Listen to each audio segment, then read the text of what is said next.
હવે જો અત્યારે ફરજામાં રાધુને છૂટી મેલી છે 3-4 દિવસ થા તો જય શ્રી કૃષ્ણ, જય ગૌ માતા। હવે જો 1-2 દીમાં હાઈવેસ્ટર ઘઉંમાં આવે એમ છે તો કલમોની ફરતે અને સર્વિસની છે ત્યાં ક્યાંય હાઈવેસ્ટર હાલે એમ નથી, એટલે ફરજિયાત એટલામાં ઘઉં વાઢવા પડે એમ છે। તો અત્યારે કોઈ મજૂર મળતા નથી, કારણ કે ઘઉંના ઘેરા વાઢવા રાખી લીધા હોય એટલે મજૂર નથી મળતા।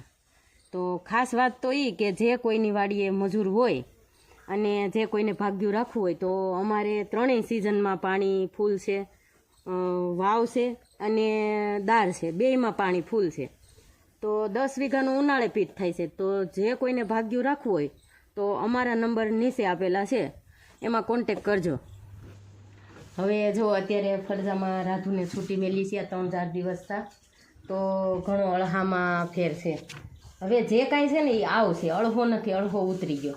અળહો ઉતરો ને એટલે એને નીણ ખાવાનું ચાલુ કર્યું, એ ભાંગ્યું લીલું ખાય છે, થોડું થોડું હુકલ ખાય ને લીલું ખાય ને એમ ખાય, બાકી કોઈ ધરવોધરવથી નથી ખાતી। અને એને 9 મહિનામાંથી આજે 9 થી 10 દિવસ વહી ગયા, હવે કાઢે એટલા દિવસો હતા।